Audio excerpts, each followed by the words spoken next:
जय हिंद साथियों, स्वागत है आप सभी का आपके अपने चैनल में।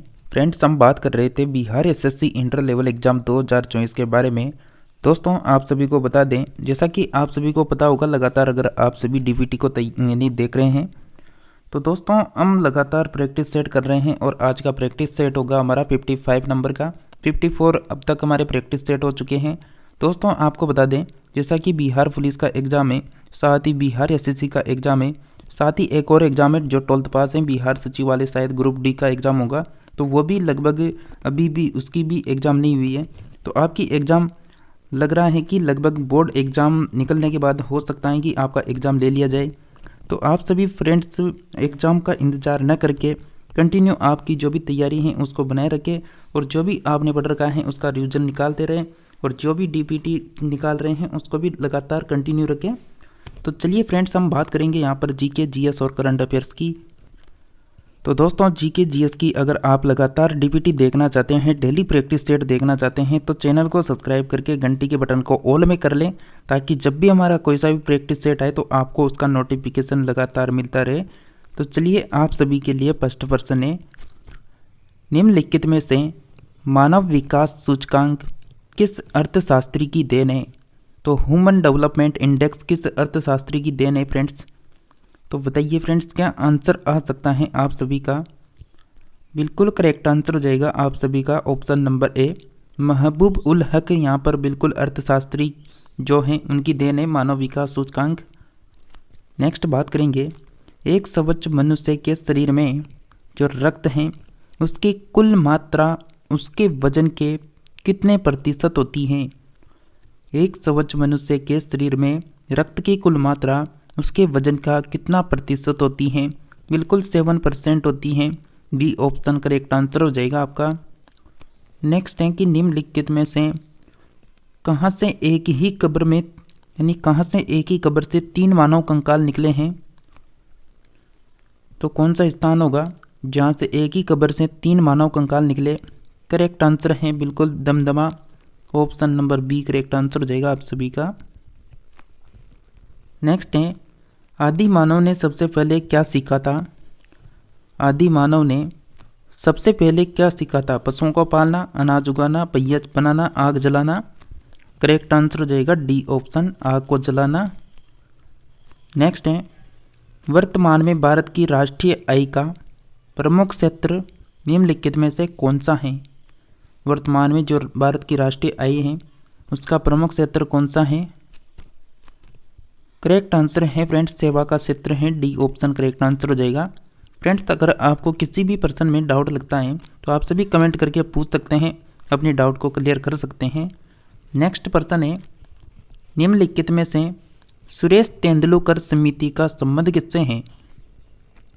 देखिए फ्रेंड्स, हम आपको जो जीके, जीएस और करंट अफेयर्स के प्रश्न करवा रहे हैं ना, ये बार बार पूछे जाने वाले प्रश्न हैं और बहुत से एग्जामों में पूछे भी जा चुके हैं अलग अलग स्टेट में, और खुद बिहार के एग्जामों में बहुत सी बार रिपीट हो चुके हैं। तो फ्रेंड्स, आपका करेक्ट आंसर हो जाएगा गरीबी, यहाँ पर करेक्ट आंसर है। जो सुरेश तेंदुलकर समिति है इसका संबंध गरीबी से है। नेक्स्ट है कि भारत को क्षय रोग यानी क्षय रोग को आप कह सकते हैं टीबी, तो टीबी से मुक्त देश बनाने का जो लक्ष्य है वो कब तक निर्धारित किया गया? तो इंडिया को टीबी मुक्त बनाने का लक्ष्य कब तक है फ्रेंड्स, बताइए। बिल्कुल आप सभी का करेक्ट आंसर हो जाएगा 2025 तक यहाँ पर लक्ष्य है टीबी मुक्त भारत करना। बी ऑप्शन करेक्ट आंसर है आप सभी का। नेक्स्ट है, बात करें यहाँ पर अगर हम टीबी दिवस, तो टीबी दिवस मनाते हैं 24 मार्च को। और टीबी क्या है? तो एक जीवाणु द्वारा फैलने वाली बीमारी है जो फेफड़ों को प्रभावित करती है। नेक्स्ट बात करें कि बम्बई जो उच्च न्यायालय है उसकी स्थापना कब हुई थी? तो फ्रेंड्स, बिल्कुल जो बम्बई उच्च न्यायालय है इसकी स्थापना की गई थी 1862 में। डी ऑप्शन आपका करेक्ट आंसर हो जाएगा। चलिए नेक्स्ट प्रश्न की ओर बढ़ेंगे, उससे पहले जानते हैं यहाँ पर जो बम्बई उच्च न्यायालय है उसके बारे में। तो 1862 में अगर हम बात करें तो कलकत्ता हुआ, बम्बई हुआ, मद्रास आदि जो उच्च न्यायालय हैं इनकी स्थापना की गई थी। तो 3 जगह यहाँ पर यानी 1862 में उच्च न्यायालयों की स्थापना हुई थी, कोलकाता, बम्बई, मद्रास। जबकि 1866 में इलाहाबाद उच्च न्यायालय की स्थापना हुई थी। नेक्स्ट है नमामि गंगे परियोजना का शुभ आरंभ कब किया गया था। तो नमामि जो गंगे परियोजना है इसका शुभारंभ कब हुआ था। करेक्ट आंसर हो जाएगा आप सभी का जुलाई 2014 में हुआ था।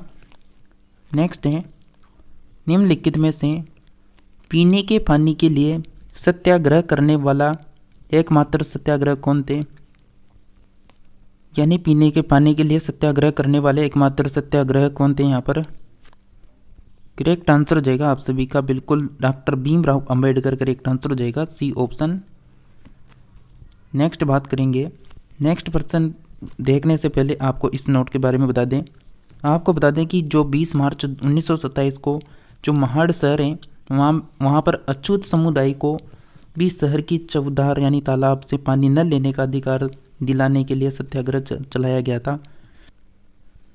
तो ये घटना कहाँ की थी। तो जो महाड़ शहर है यानी जो महाड़ शहर था वहाँ की ये यानी घटना थी जिसमें वहाँ के जो कुछ समुदाय थे जो अछूत समुदाय थे उनको वहाँ पर एक तालाब था जिससे भी पानी लेने के लिए मतलब अधिकार दिलाने के लिए भी यह सत्याग्रह हुआ था। बात करेंगे नेक्स्ट की ऊन के उत्पादन में सबसे अग्रणी देश कौन सा है। तो ऊन जो है उसके उत्पादन में सबसे अग्रणी देश कौन सा है। बिल्कुल करेक्ट आंसर हो जाएगा आप सभी फ्रेंड्स का आंसर ऑस्ट्रेलिया। करेक्ट आंसर हो जाएगा डी ऑप्शन।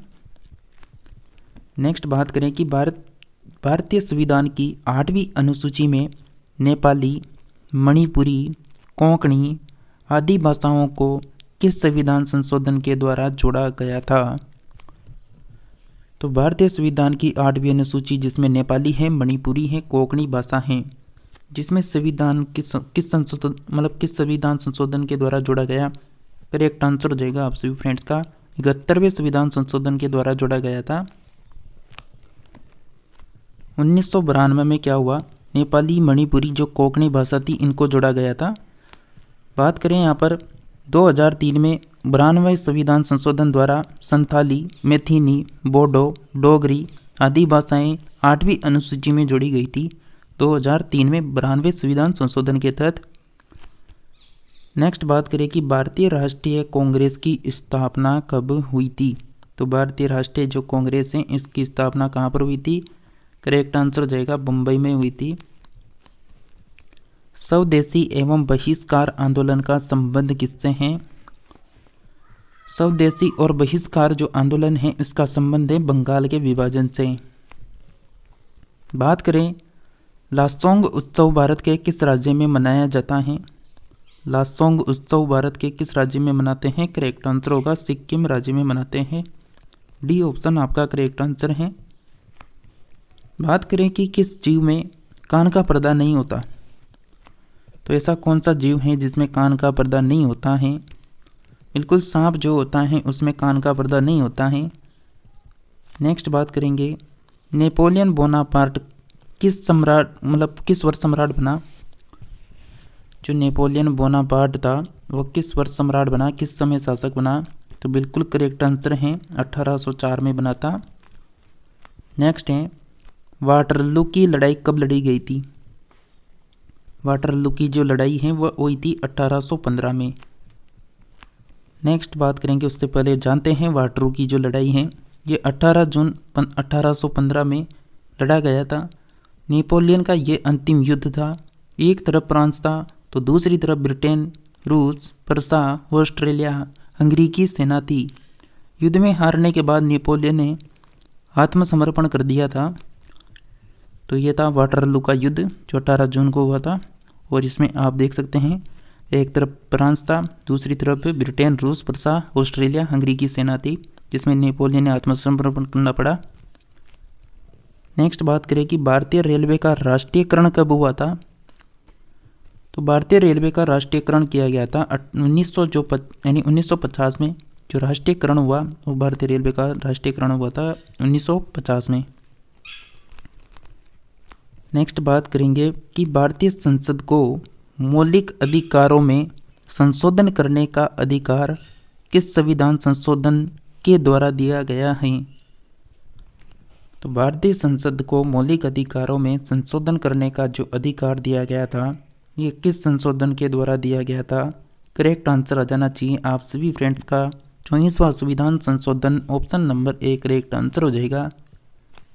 नेक्स्ट है कि लोकसभा सीटों की जो संख्या है वो 525 से बढ़ाकर 545 कर दिया गया था, वो किस संशोधन अधिनियम के द्वारा हुआ था? तो बिल्कुल करेक्ट आंसर हो जाएगा फ्रेंड्स आप सभी का आंसर 31वां संविधान संशोधन था, जिसमें लोकसभा की सीटों को 525 से बढ़ाकर 545 कर दिया गया था। बात करें शिक्षा लिखित यानी यहाँ पर थोड़ी टाइपिंग मिस्टेक है, तो आपको मैं बताऊँ ये क्या लिखा हुआ है यहाँ पर। जैसा कि यहाँ पर लिखा हुआ है कि शिक्षा निम्नलिखित में से किस सूची के अंतर्गत आता है?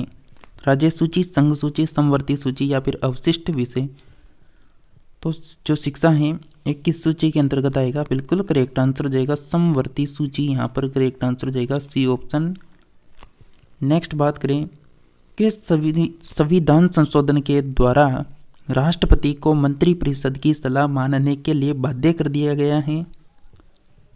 तो कौन सा संविधान संशोधन है जिसके द्वारा राष्ट्रपति को मंत्रिपरिषद की सलाह मानने के लिए बाध्य कर दिया गया? करेक्ट आंसर 42वां संविधान संशोधन, यहाँ पर करेक्ट आंसर हो जाएगा सी ऑप्शन। नेक्स्ट है कि मूल संविधान में मौलिक जो कर्तव्य हैं उनकी संख्या कितनी थी? तो मूल संविधान में मौलिक कर्तव्यों की संख्या कितनी थी? करेक्ट आंसर होगा, तो यहाँ पर correct answer option number D होगा। मूल संविधान में मौलिक कर्तव्यों की संख्या का कोई भी प्रावधान नहीं था। नेक्स्ट है वर्तमान में मौलिक कर्तव्यों की संख्या कितनी है? तो वर्तमान में मौलिक कर्तव्यों की संख्या कितनी हो जाएगी? यहाँ पर करेक्ट आंसर हो जाएगा फ्रेंड्स आप सभी का बिल्कुल यहाँ पर 11 करेक्ट आंसर हो जाएगा, डी ऑप्शन करेक्ट आंसर है। जैसा कि फ्रेंड्स हमने यहाँ पर 25% को यहाँ पर किया है, तो आप कितने को राइट कर पाए कमेंट में जल्दी से बता दीजिए। और लगातार आप डीवीटी अटेंड करना चाहते हैं, बिहार एसएससी हो, बिहार पुलिस हो या बिहार का कोई सा भी अदर एग्जाम हो, लगातार आपको यहाँ पर जीके जीएस की क्लासें अटेंड कर सकते हैं। इसके लिए आप सभी फ्रेंड्स चैनल को सब्सक्राइब करके रखिए, साथ ही यहाँ पर जो भी आपके बिहार की लेटेस्ट जो न्यू वैकेंसी आएगी उसकी भी जानकारी आपको मिलती रहेगी। तो बने रहिए आप सभी फ्रेंड्स हमारे साथ, मिलेंगे नेक्स्ट वीडियो में, तब तक के लिए आप सभी जुड़े रहिए।